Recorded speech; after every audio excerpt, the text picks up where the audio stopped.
Tell us, please, Priyanka, about Ammi. Sure. So Ammi is a platform that provides mental well-being support, I'd say mental fitness tools, and practical expertise for the perinatal stage, which is pre and post-pregnancy, so expectant and new parents.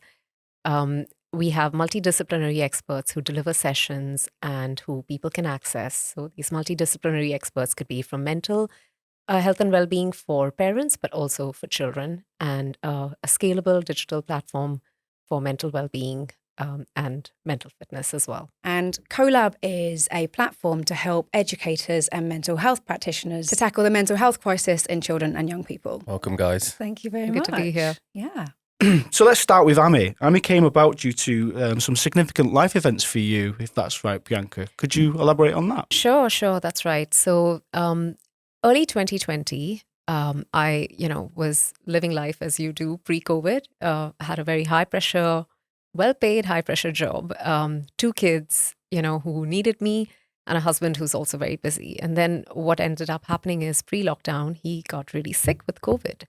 And he was on a ventilator for 10 days. They were preparing end-of-life plans almost. So it was a really difficult time for our family. And it just sort of like so many people around the world, started to think about like, right, maybe this is the time for a reset button. You're only going to live once. And is this how I want to lead my life? Is the next step now just climbing that corporate ladder, or do I want to do something a bit more significant?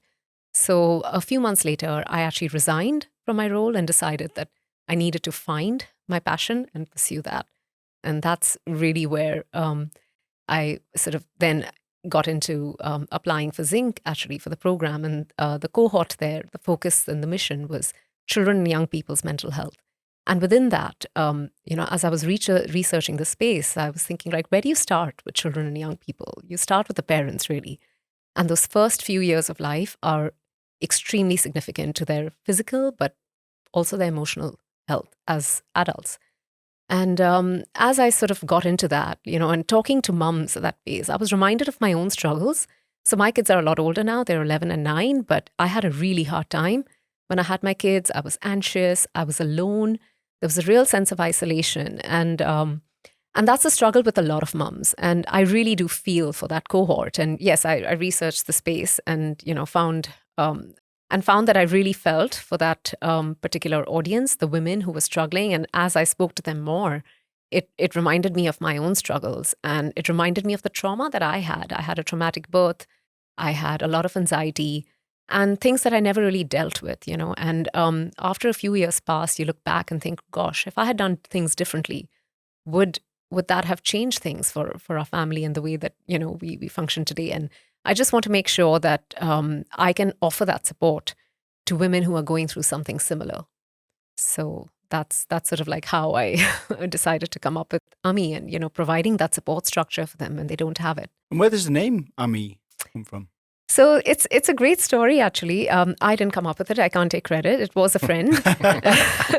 Ammi means mother in Urdu. Okay. It means my people in Hebrew.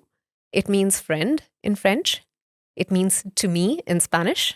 And so it's got these different multicultural meanings, all meaning some sort of support and community. So I figured it's that is absolutely phenomenal. Perfect. Yeah, that's amazing. Typical English don't have a meaning for anything, do we? It's just a word, isn't it, at the end of the day? And Emma, what about you? How's Co.Lab come out, and how did you get on the Zinc Accelerator? Yeah, so it's funny how kind of life events just also snowballed until I found myself applying for Zinc. So I actually come from a teaching background. So I was working as a photography teacher, a course leader of photography in an outstanding college. And I was there when the government actually took mental health support away from colleges as kind of standard. And I saw how devastating that was, not just for the staff, but for the young people as well. So it was really tough teaching at that kind of time. And it was something that I always wanted to do. And I thought that I'd adore and love, but there's a lot of red tape, and I'm very connected to the struggles that teachers have to face. So I left the profession feeling quite downhearted, really. And I went back to photography, back to graphic design, but actually felt that my life was lacking purpose now. I didn't have the young people, and I didn't have that focus of their growth. So I started to look at what could I do to have that purpose in my life and to bring that back in. And it was actually through my own meditation practice. It's my own meditation practice that really saved me through a really tough time, that I suddenly had this feeling, like this idea that all children should know this. All children should know about very, very basic mindfulness techniques, because it would give them such a toolkit to help them through their whole lives. And I started going into, I trained to teach mindfulness to 6 to 11-year-olds, and I started working in primary schools. And it was such a joy to see the young people respond and to see the teachers respond to these very simple but very effective techniques. But whilst I was in that environment, I noticed that the schools that were most successful were ones that had the foundations laid for understanding whether these interventions were really, really working. And the ones that didn't, everything became quite tokenistic, and they weren't able to keep on top of the interventions that they were implementing. So it was actually during lockdown, because we couldn't go into the schools anymore.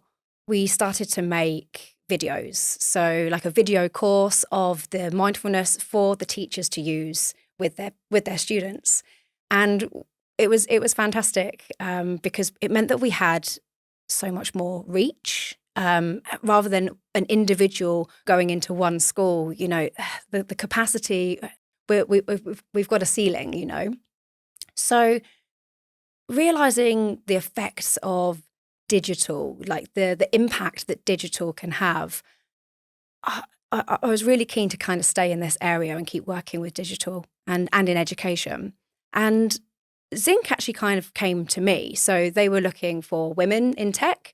And I decided to apply, and it kind of snowballed from there. It's pre-team, pre-idea. So I kind of went in there with this idea of mindfulness and helping teachers to teach mindfulness and interventions in school. But it was from working with the people at Zinc that you kind of, ideas develop and things change. And as we start to dig down into the problem, we started to understand, okay, there's a much bigger solution needed here to really help them to build infrastructure and frameworks in the school system.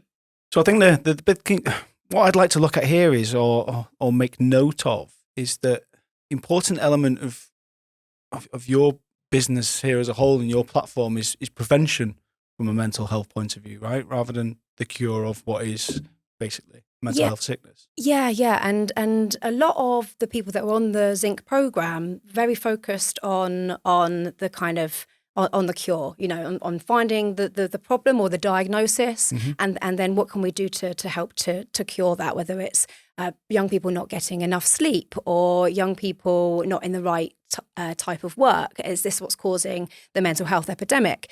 But we're very focused on prevention. So thinking about what actually causes those deeper problems in the first place, and what can we do to change environments and change cultures to shift attitudes towards mental health. So there's really no point sending an individual child to counselling for anxiety and then sending them back to a toxic school classroom environment, whether that's because of the other young people and bullying, or whether that's because of the teachers are so stressed out they don't have time for them. We need to start to focus on the school culture and bringing attention to policy and the way things that work. So that's really interesting, Emma, because even with Ammi, we are focused on optimizing your mental fitness before it gets to a stage that you need an intervention. And we all know, now with the NHS crisis, waiting lists are insanely long. Some kids wait up to 18 months, and it's the same in the perinatal space.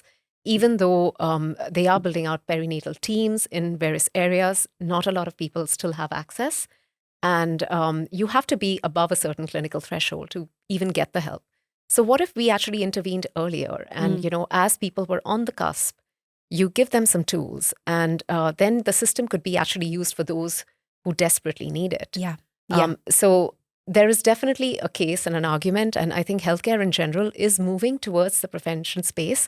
Although it's hard to convince policy leaders until there's not a fire. You know, you don't want to pay for an ambulance or a fire or a fire truck, right? So it's about like making sure that you can invest in this space before the proverbial hits the fan. Can you say that? Yeah, you can say that. Say that, absolutely.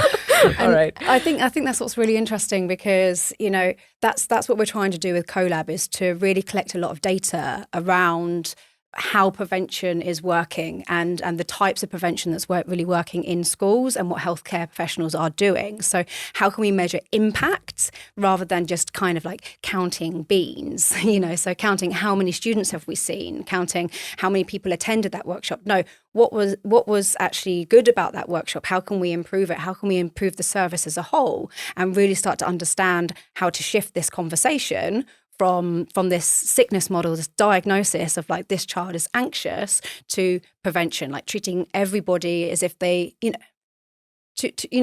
going to prevention and instead thinking about educating everybody to a level that's acceptable around their mental health. So supporting each other, supporting themselves, self-help rather than leaning on professionals, not letting things spiral out of control. So yeah, hopefully really empowering people, the people on the ground that know what they're doing and they're doing it really well.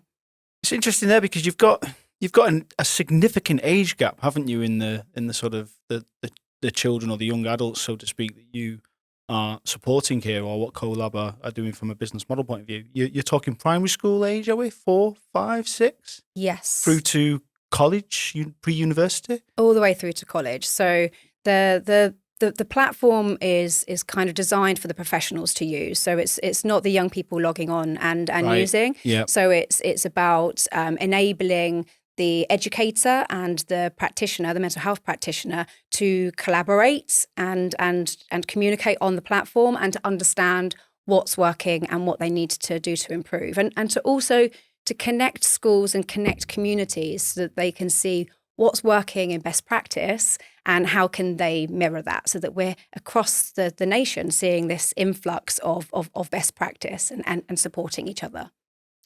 So you're both solo founders. Let's talk about the Accelerator.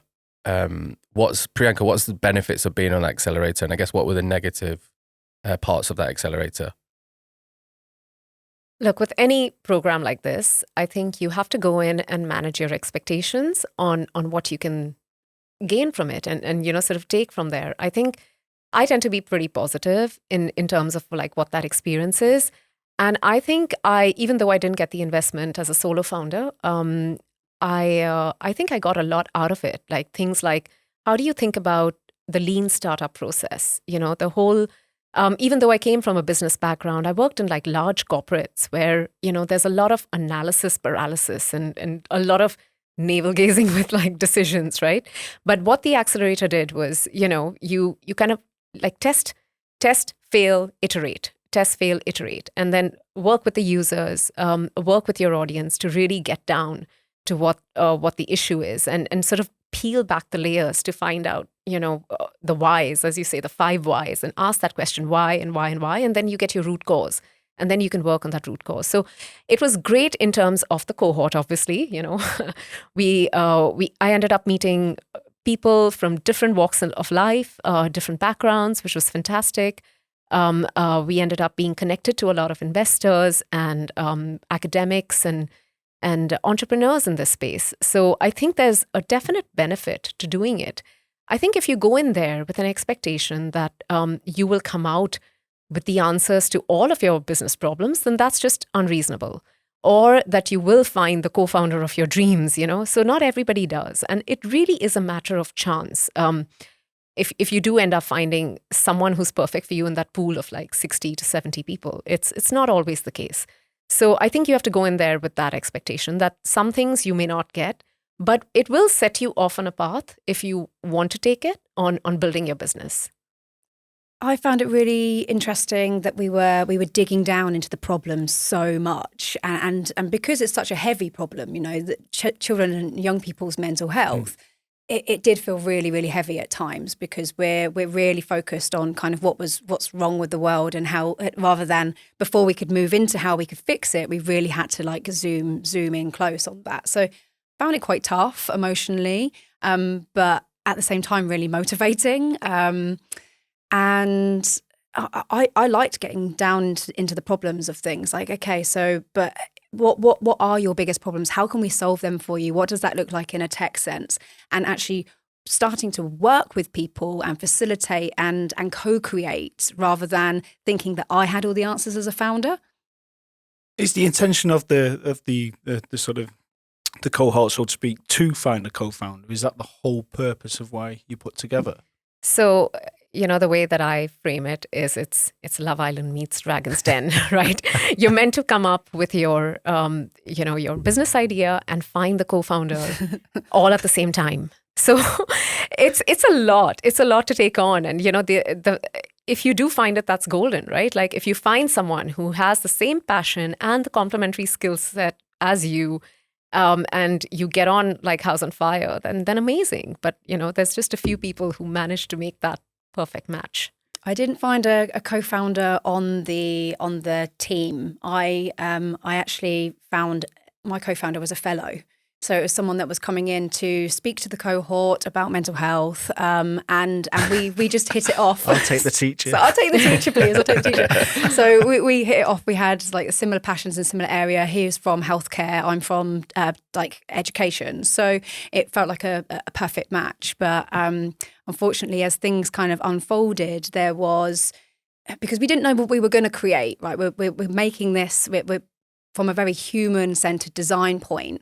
And we're starting off with an idea, and it could evolve into anything, right, to solve the biggest problem. But it turned into quite a big conflict of interest when it came to he's already working in the NHS. Right. So it meant that, he needed to either cut away from the NHS and be Co.Lab solely, or kind of say goodbye to Co.Lab, which is the choice that he had to make at the time.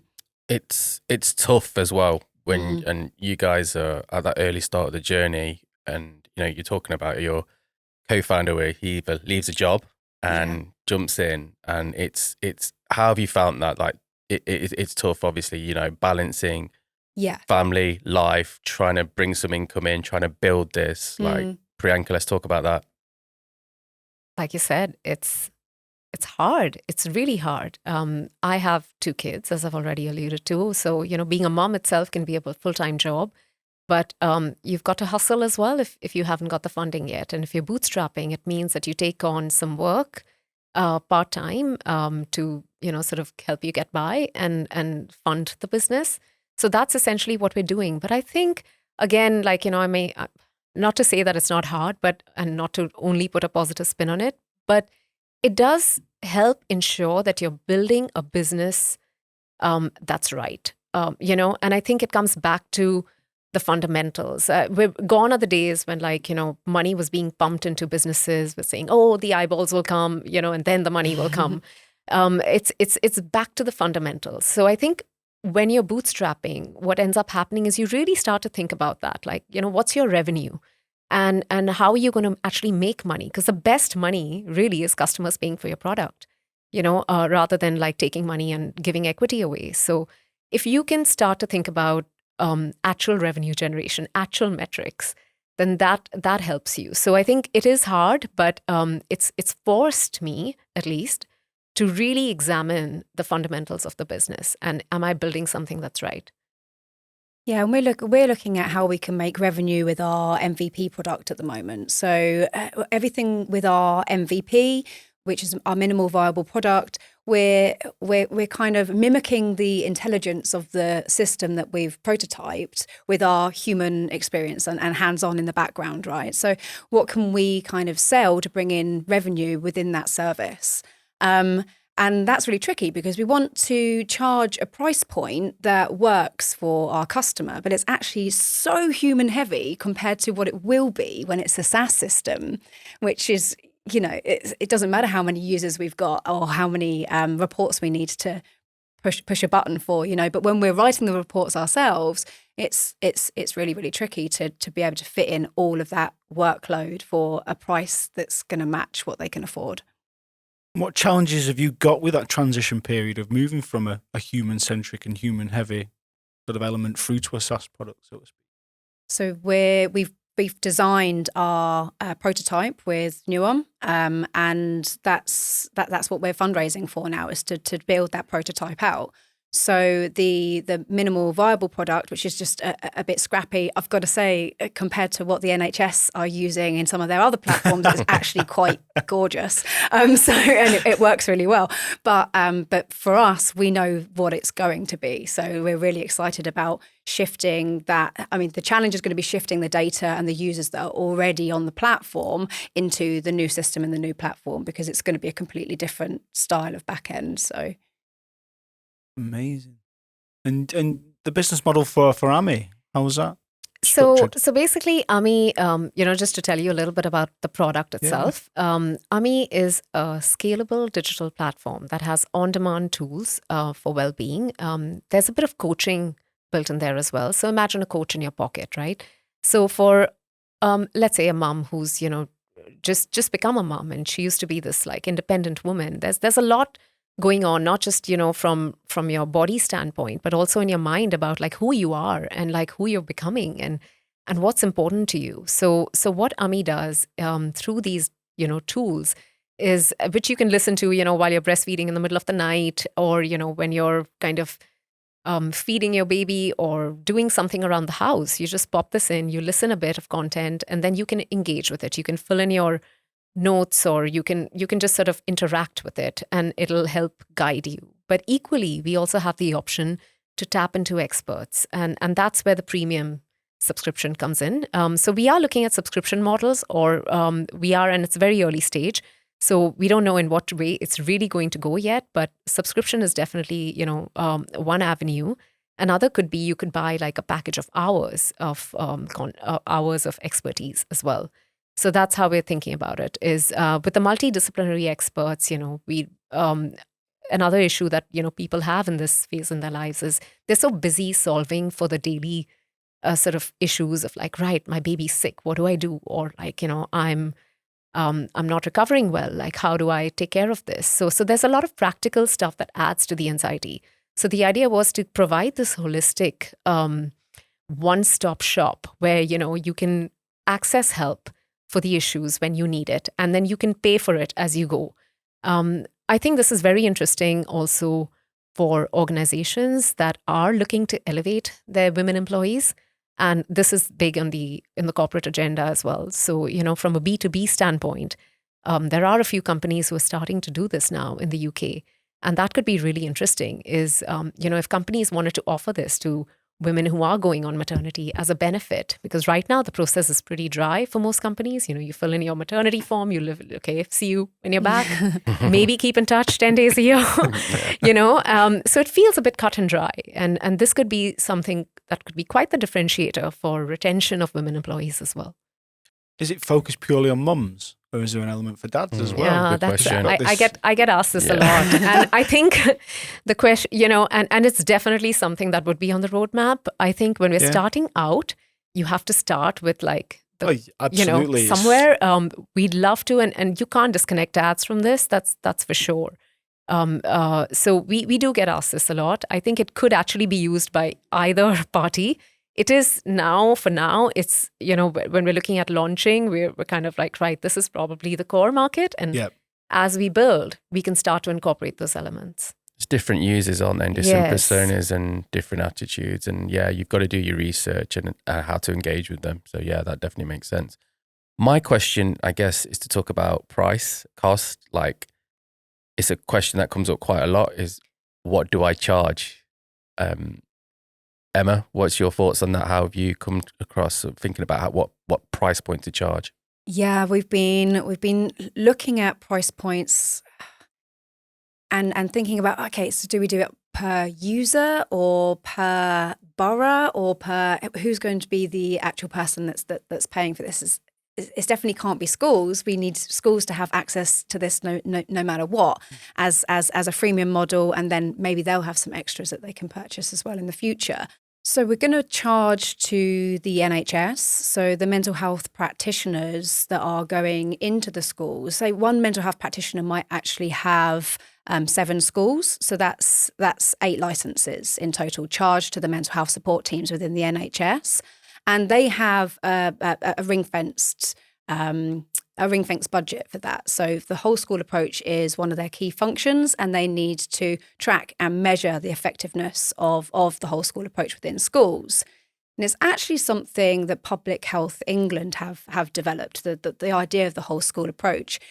They didn't really create it, but they have coined it and turned it into a framework. So there's 8 principles involved, and it's about looking at the deeper culture of the school. So within those 8 principles, a couple of examples are leadership, our student voice, student and pupil voice, and parent voice as well, and working with parents. So thinking about bringing community back into the school, as well as things like curriculum and identifying needs. So we have all of these principles working kind of in unison as well as working individually. And that's what really does make up the framework and the foundation of the school. And because it's very important for the schools to improve the mental health and well-being of the young people there, but it's actually the NHS service that need to prove that they're making a difference to secure funding in the future. And Priyanka? So, look, pricing is something I think I've been advised as well, is that you're constantly going to reiterate. But I think starting out, the way that I've approached it is to look at what similar services are priced at and what people are used to paying at this point in time. And as well as companies, right? Like they have a certain cost per employee when they look at employee benefits.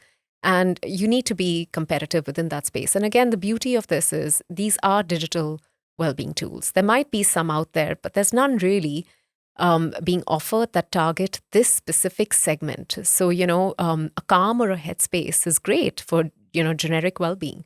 But can you relate to, can it relate to your situation as a new mom?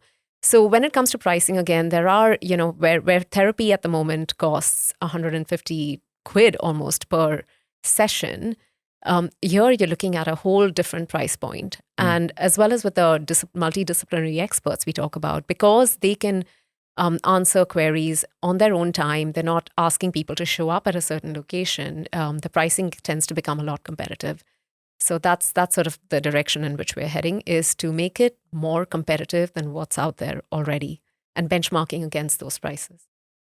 And is there an opportunity for either of you to build partnerships? I mean, health and insurance, for example, is a huge thing, right? Vitality, the obvious one, right? You get this element there, but your platforms, would they work Absolutely. with partnerships?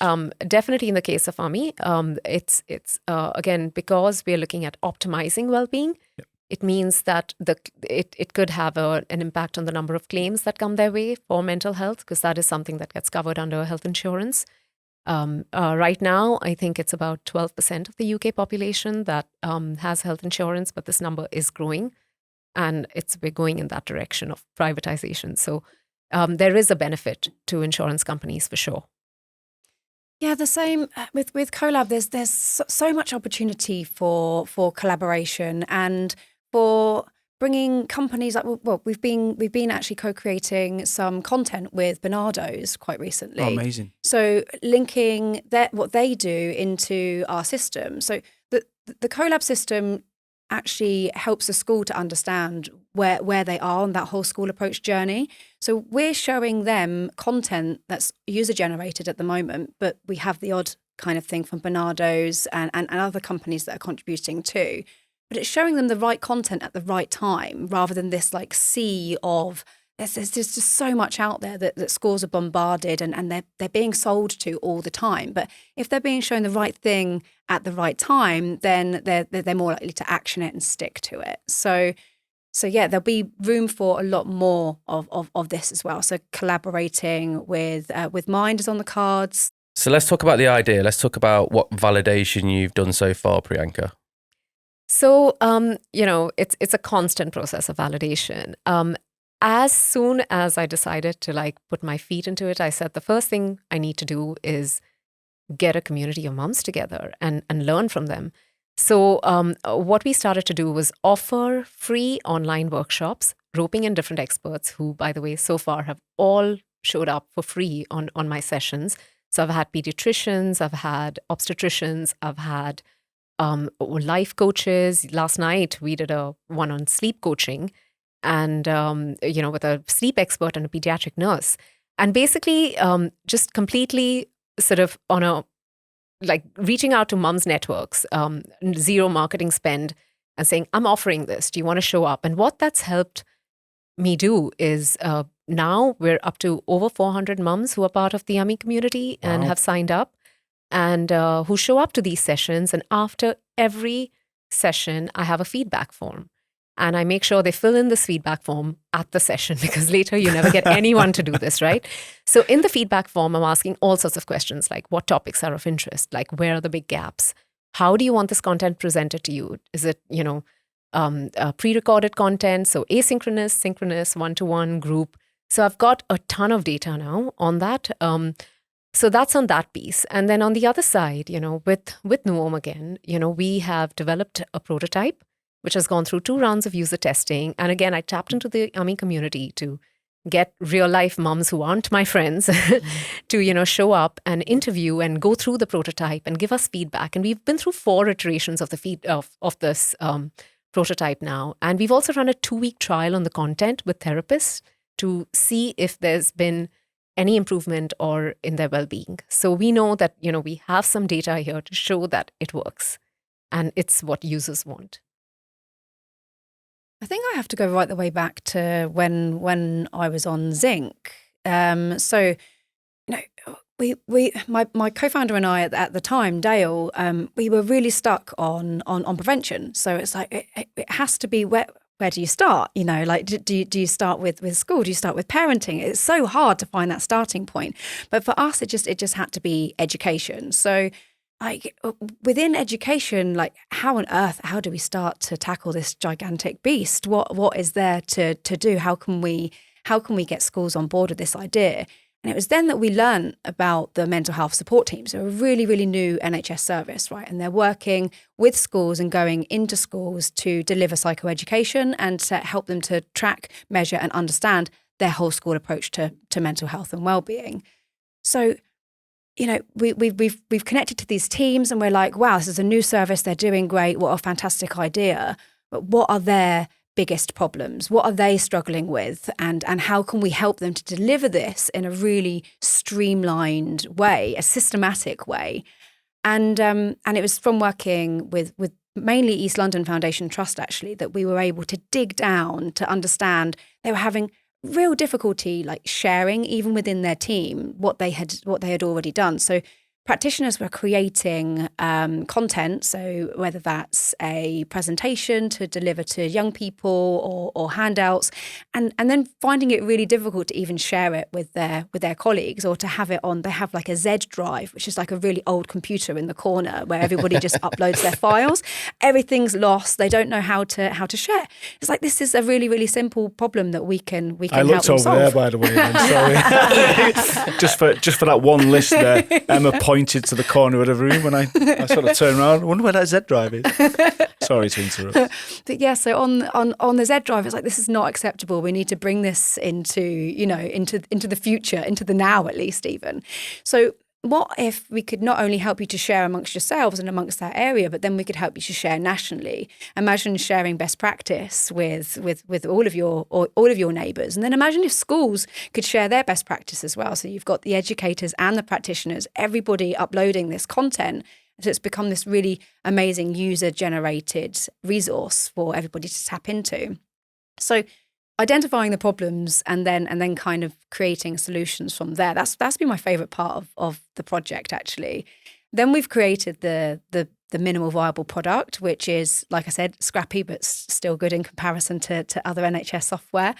And then it's been a real pleasure working to create the prototype for our main system. And we've done very similar to you, actually, where we have been user testing, trying to understand like that UX is really, really important. People need to connect to the software that they're using. It needs to make their lives easier. This can't just be another kind of data entry uploading piece. It needs to feel like it's helping them every step of the way. So they want to jump on and they want to use it on a very regular basis. So we need to make it sticky to make sure that they're coming back to use the platform. How can we help them? What can we do? And we're still co-creating and facilitating sessions to learn that. I guess you both talked about prototyping and the value of that in user testing. People buy with their eyes, and like how, now you're on that investment journey and you wanted to raise capital. What's the benefits of having that prototype that you can give someone you can send it on it and they can view it on their phone or on their computer? But for us, it's like what we're building, it's a really complex concept. So even as we were working through and building out the prototype, just that process helped us to get through so many different problems, and to understand more. So to be able to show an investor or even somebody that is thinking of buying into the concept for next year as a customer, as a user, like just to actually show them is really, really beneficial. They can understand, it feels like the real product, like the real thing. That's how high fidelity it is. Yeah, I was going to talk about the fidelity because that's quite important, isn't it? It's almost smoke and mirrors. You almost want to kind of, is this practically built? Let me talk you and show you through what it looks like and feels like as part of your sort of sales strategy. Brings it into reality. Yeah, we handed over the prototype to users to actually see if it benefits their well-being over 2 weeks. So we gave them full access. And because the design was so clean, it was the colors that they preferred, that sort of audience, and that we knew from the previous 2 rounds of testing. They were able to navigate really easily as if it was an app. So a lot of people used to just tell me like, oh, the app, like I've been using the app, and I'm like, you know what, it's not yet the app, it's the prototype. So that was great. And they didn't really feel that difference, that this is actually not a live product, which is amazing. And just last week, I raised my first micro check on the basis of sharing this prototype and giving access to the prototype to an investor who used it herself. So there is massive benefits of having a high fidelity prototype in your hands that you can show to an investor or a potential customer, and they can actually use as if it's it mimics the real product really well. It de-risks it, doesn't it, from an investor's perspective? Like you're going out and talking to it, actually you're getting really good qualitative data, and here's problem, here's a solution, here's almost product market fit, but without spending money on technology and engineers, which is expensive. Exactly. And congrats to you, both kind of bootstrapped that really quickly, and you've done that as well. So, now you're on that journey where you're trying to raise capital and you're able to use that as a sales tool. Absolutely. And this is not without help, right? So we've, I think, again, as solo founders, we've had to tap into a lot of different experts and bring them on board as advisors or, some sweat equity deals where it's tied to sort of outcomes. And that helps ensure that you have the right kind of experts. I have a clinical team, and I have who've been amazing in designing this content, and I know they're the experts. They're doing the right thing. The tech team with Norm has been brilliant. So where you might have had a co-founder who is a developer, what ended up happening with this arrangement was we had access to different people with different skill sets. So you're ending up tapping a bunch of different people to contribute to your product, which is hugely helpful as a solo founder when you're trying, to get as much, fill in the gaps of where you're at. Yeah, and sometimes it's like, would I want would I want to look for a co-founder again? Because it's a really tough journey. It's a really tough process, and it would be good to have someone to kind of like fill in the gaps. But when you're aware of your own kind of strengths and weaknesses, you can find the right people, and you can find people that can dip in and out of your business and give you their all, rather than somebody that's maybe not 100% in. It must be tough to now potentially choose a co-founder based on the investment you've both made, emotionally, mentally, however you look at it. And naturally, look, bringing consultants in is not a sustainable business model when you're bootstrapping. So obviously funding's a piece there. Where do you now look? Founding team, who are the priority people that you want to be bringing in? And do you actually still want to bring in a co-founder, to be honest with you? So, I'm quite open, actually, still. I want to keep my eye on like the bigger picture here. It's emotionally hard. It's like going through divorce every time, right? Like, you're like, Never heard so that how many before. times? So hard. I've never been through one, so I can't relate. I hope not to go through one. Yeah. and that's it's fragile, and especially at the early stage. I think maybe it's almost easier finding people who kind of share your vision now.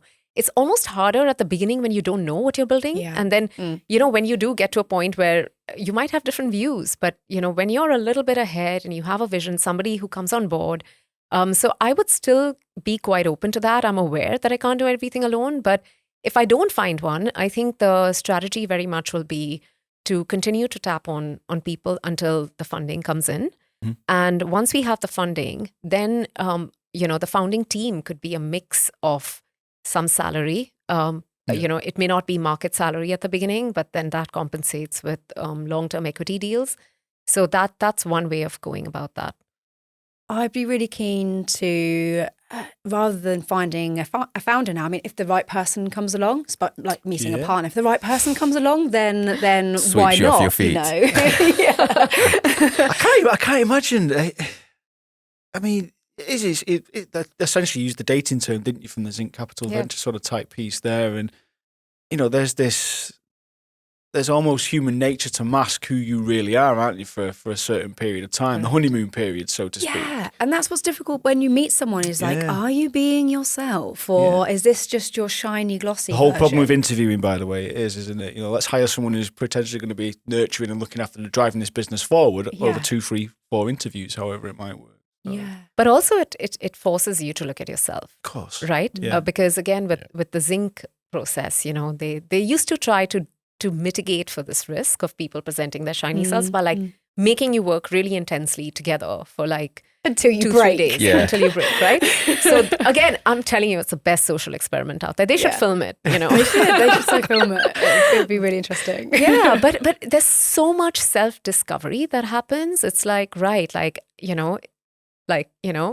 it's me, hi, I'm the problem, it's me. Yeah. Oh, wow. Yeah. I'm sick of being the problem. So, I think I found that multiple times. I'm a big believer. I always want to feel like the idiot in the room, and today I do feel like the idiot in the room. You want to surround yourself by experts, and that's been my motto. And I think that's where you guys want to get to as well, right? Absolutely. I would say so. I'd much rather, rely on the expertise of somebody who knows what they're talking about in that space and sort of draw on my strengths and not my weaknesses. Yeah, and I imagine having, initially as we're kind of growing, just having the right people in as fractional. Yeah. So whether that's CFO, COO, like that, they're definitely things that we need within our team. And a founder's associate would be heaven to me right now. Like that would be, oh yeah. Gosh, I couldn't agree more, Emma. I mean, it's, was talking about this earlier, right? Like that there's growing the business and then there's building the business, internally and the operations. And yeah, that's sort of like where you need help depending on who you are. Like you need to find the complementary person for you because there's just so much to do at that early stage. So having even someone dip in 2 to 3 days a week if they can't be a full-time co-founder, it's hard asking someone to give up an income. Fractional is becoming a natural thing now, by the way. I think the market shift has been more fractional. I think a lot of people have taken a lot of time out of what is heavy full-time work now, if you can afford it. And I suppose when you get to a C-suite level, you should be at a point really where you can afford it. You're just using your experience, aren't you? Yeah. That's all you do. A lot of the time they're passionate about it, aren't they? Yeah, exactly. It's not work. It's kind of you can have a conversation and, it's not work. It's just like, here you go, done this before, been around the houses on this. Here you go. So imagine it's funny because there's the quotes out there, isn't there, as well? So you're talking about this founding team and, there's an expertise from a business point of view, but then there's that clinical aspect, isn't there? Because, the memes at the moment pretty much sing the song that if you haven't got a clinician on your founding team, then you're just a technology business in health and you're not actually a health tech or a biotech or however you want to sort of associate yourself from a subcategory point of view. So It's funny you touched on that because that is literally the first hire in Yeah. my forecast, is hiring that clinical lead. Yeah. Clinicians, because of their training tend to be, and it's the right thing to do, they're quite risk averse. So I have worked with clinicians in the past and it's hard for them to reconcile the way that they deal with things with the sort of ambiguity when you're talking about a startup. It's really challenging for them. So giving them some sort of, starting salary, whether that's 1 day a week or 2 days a week, that is literally the first person that I have people in mind who I've spoken to who are ready to jump on board as soon as I have that in place. And would they naturally come from let's use an NHS background here, or would it be private side of things? Because, for all the faults around the overworked, underpaid, underutilized elements of the NHS, there are a lot of benefits associated with it, right? The pension schemes, I imagine, is very good. The benefits that come on the side piece of that. Is it private types who are more willing to take that risk and the NHS types are not, public sector types, or is it the opposite way around? How do you see it? So with the NHS, most clinicians in this country have had to have some NHS experience before they go private anyway. Yeah. So generally you will Did not find, know that. Yeah, generally they kind of start with the NHS and then they tend to build on their private practice. Is that because they know how bad it is in the NHS and they can do a better job outside? Or I say it's bad, it's not. I guess when you're starting out, you got to be part of the system. You get your Yeah. credentials that way, your continued professional development training. In the trenches, right? Yeah, exactly. So it would be people who might be at a certain point in their lives where they are thinking about more private work, have fewer NHS hours. Again, conflict of interest is a thing. So, Yeah. Someone who doesn't have Yeah. conflict of interest. Yeah, we have been super lucky because even though Dale had to step down as co-founder, he is still our clinical lead and he's heavily involved and emotionally invested. So yeah, we've kind of got him bagged, which is pretty lucky. That emotional investment piece must be so important. It must be a primary sort of attribute you want from someone, really, from it. Especially in the early days, Yeah. because there's a lot of hard work and not very much pay at the beginning. So You want someone in the trenches with you, don't you? yeah, that really understands and connects to the mission, and it's about having a real impact, not about building the business for money. It has to be mission led, like from a really authentic place. Yeah, you have to use that sort of, I suppose money's not the reason why you do something, it's the result of what you do, right? So that whole sort of let's start with why scenario. I have noticed recently with my engagements, there's with a lot of younger doctors who are starting as almost as a side hustle as well, their own sort of ventures because they're working on the front line, they're seeing these problems and they're more open to actually utilising technology. Have you noticed that as well? I've not noticed that, but I'm glad. No, I've seen it, in HealthTech events. There's a lot of, like you said, Martin, young doctors who are sort of problem solving for the NHS on the side with private ventures. So it's definitely different with each coming generation. And, even within, the way that we are thinking about our coaches is those early career people who can come on board and do this on a flexible time basis. So, they get paid for what they do.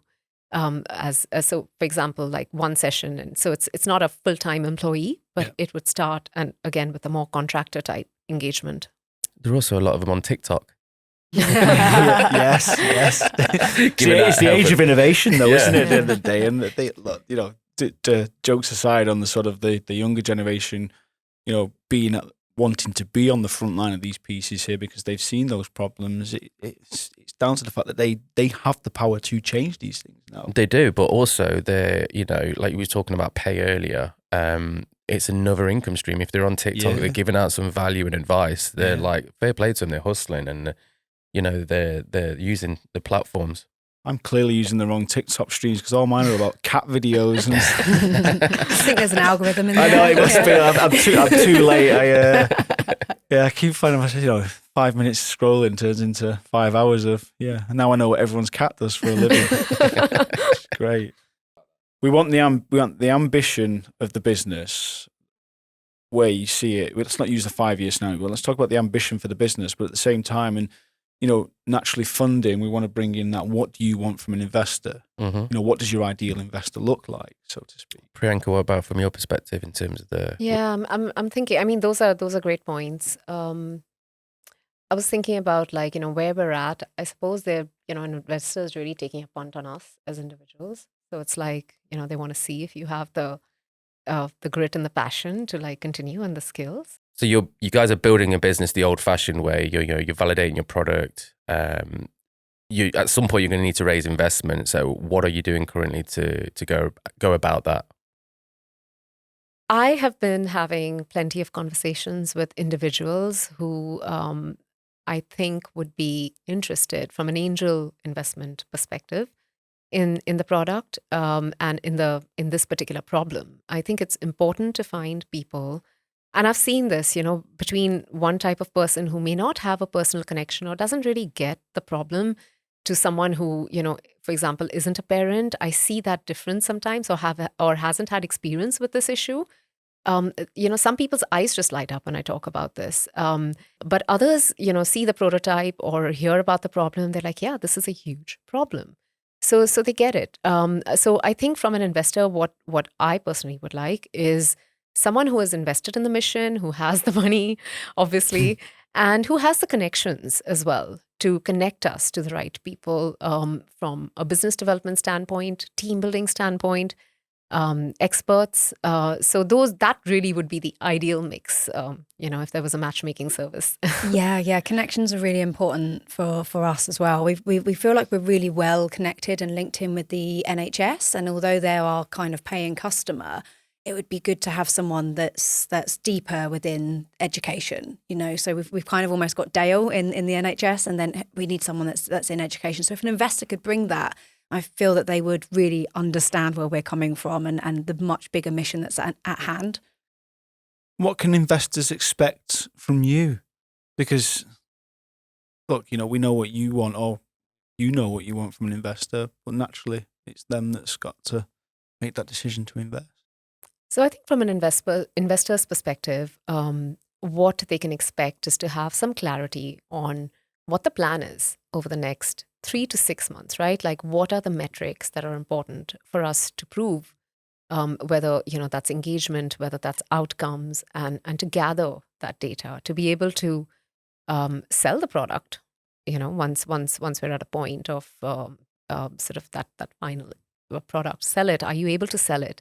Do people want it? And gather the data around that. So an investor can get a lot of passion from me. Like, if we need to bring on someone that is as connected to this idea and this mission as I am, and they can be sure to have this. I've had this drive of this project continuously. No matter what, I will not fail, and passed over very many hurdles, and I will continue to do that until we're building the perfect team and we're pushing out a product that is actually going to be revenue generating. One thing that's clearly obvious is the investment you're both making, not just from a sort of time, money, or a physical perspective, but from a mental aspect as well. And how are you prioritizing your own mental health on this journey? What are you doing to take care of your own well-being? It's really tricky. It is. It's a hard one. When you're really busy. And I'm not going to lie, it's hard. Yeah. It's you have moments of almost on a daily basis, perhaps, like where you're like, this is really hard, right? And you question why you're doing it. And I guess it just comes back to sort of the why, and having the Ammi community, these 400 moms who have signed up, and then when I organize these sessions and they show up, and the feedback we get, that's the fuel, right? Like, that you're doing you're accomplishing the mission in whatever small way, and that's the fuel. For me, physical sort of fitness tends to be a thing as well. Like, so exercise, making sure that you're doing that self-care routine, that helps things as well. Making sure that you're again, all of this is actually on the Ammi app. So I'm often I'm user number one, right? So I honestly, I go back to it and I look at kind of the tools that because I'm a mom, I'm like transitioning into a different phase, whether that's entrepreneurship or whether that's motherhood, it is a shift. And it's like, right, like what are my values? Why am I doing this? What are small goals I can set for myself? Like, there's this huge task that we're trying to accomplish here. How do we break that down? Like, small steps, right? And then deal with it in that way. Like, hit those small tasks and then you kind of get to the end. So there's a lot of self-coaching involved, but there's also the fact that like I have these informal advisors who I regularly schedule calls with, because there's the thing of prioritization. I don't know if you find this, Emma, but like as a solo founder, there's so many things. It's like, what do you do first, right? Everything seems to feel as urgent as the other. Yeah. So it's like, what do you do first? And then just to have a sounding board can be really helpful. Yeah, and that prioritizing, like there's an endless list of things to do, right? So you're never going to come to the end of that to-do list and be like, right, now I can have fun. Like it's just ongoing. So yeah, to have people in place, to have mentors, to have other people that are in the same situation as you that you can call up and just be like, this is happening, and they've been there, they've done that, they can guide you through. And also being physical, you have to exercise. I have to make sure that I close my laptop at a certain time and I go off and I climb or I dance. And that brings me life. You need to make sure that although like my business brings me so much joy and I absolutely love it, as we're making progress, it really does light me up. You need to make sure that you're not forgetting everything else in life as well. Your relationships still need nurturing. You need to make sure that you're doing something else aside from your business that you love every single day. And that could be something small, like cooking a really nice meal, or something amazing like going dancing with friends, or rock climbing. So you said cooking a meal. What's your speciality dish? Oh, I've If been I was doing... to come around for dinner, if we were to come, when we do come around for dinner, what's the free course that come dine with me? Well, 3 course. Yeah. Oh, I don't know, I'm not that posh. Got to be 3 courses. Come on. Well, I've been making a really lovely Spanish meatballs. Is that the starter? No. Spanish meatballs starter. What's the difference between a meatball or a Spanish meatball or an English meatball and an Italian meatball or Hola. meatball? Lots of yummy peppers and Is that sweetness. what it is? Yeah. Okay. The different type of spices.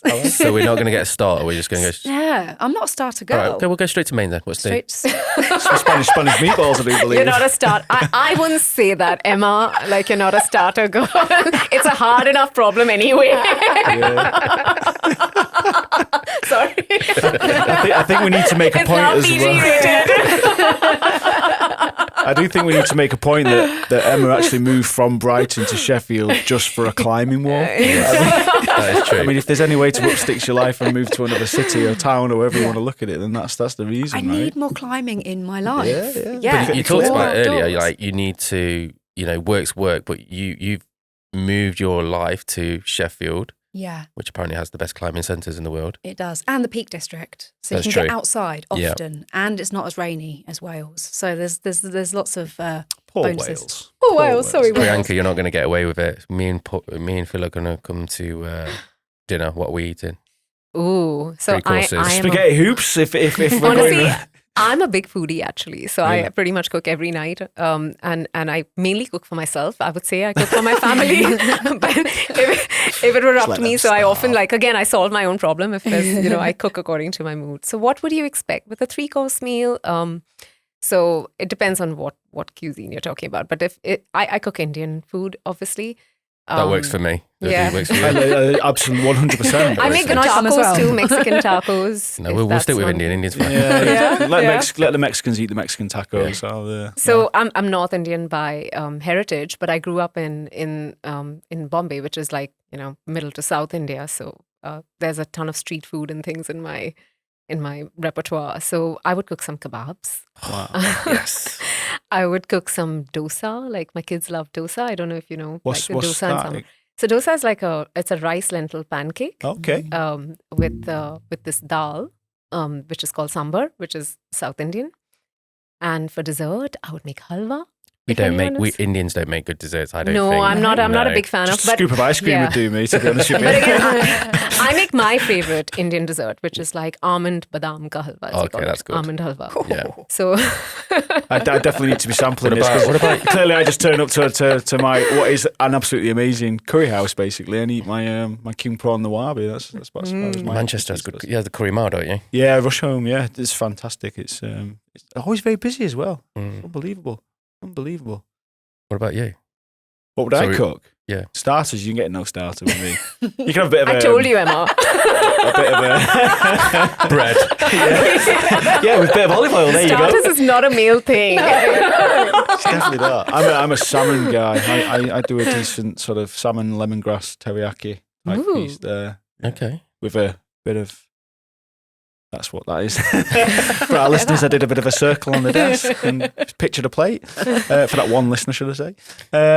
Yeah, no, I'm a salmon person, so you may not be salmon with some form of potato or rice, or there's got to be a carb on the side. They're hasn't very there? northern. Yeah, it's either that or just fish and chips, mate. It's with mushy peas, one of those things. Yeah, fish and All right, chips are then. good. Come on, then, Gordon. Let's. Whoa. Avocado and prawn cocktail to start. Oh, right, here we go. Lasagna. I like it. Homemade though, or Spotted dick. With custard. treat coupled. Yeah, it's got to be ambrosia as well, right? Is Bird still going as a custard? Didn't they used to make a custard? Yeah. Yeah. Sorry, for saving we're that in a one. bit, but it's nice to maybe just we ask could- a we could slightly use- different question. We could use this as our intro now. I actually did have another serious question for you, because what I've picked up on this is, we introduce you as Ammi as a platform that's for newer expectant parents, but you've gone through. I mean, how old are your kids now? They're 11. They're going to be. My oldest going to be 11 soon, and 9. So 11 and 9 and 11, however we look at it, and you've spoke about there being the number one user of your app and actually returning to that sort of, that platform to help you cope from that perspective there. So, is the iteration of your products going to be parents all the way up? Because look, kids are kids, right? Until they're 18 officially. Absolutely. That's exactly where we're going, because this is the therapeutic model we're using is great for life transitions. So whenever you feel like your values are shifting, your life is going in a different direction, you can come back to those tools. So the growth of the product is definitely in that phase. You could be a parent, you could be, obviously for us, parenting is a thing, but even, going back to work after maternity leave is a transition. That's one we'll cover at the beginning. But as kids are growing, and again, your priorities shift a little, you can dip back into your career. Some women, dip back out and then dip back into their careers. And some dads then realize that they want to slow down in life, and they need that shift. They need a different lifestyle.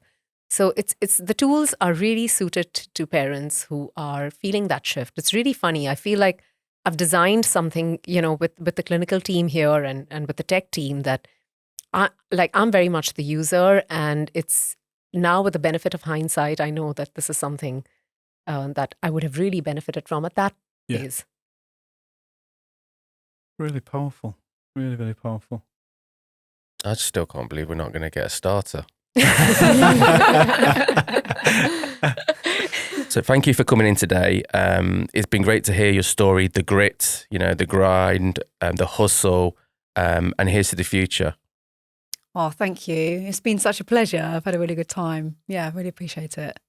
Thanks so much for having us. It's nice to reflect and talk about our story so far. Thank you very much. And thanks, Martin. Thank you, Phil. You're very welcome.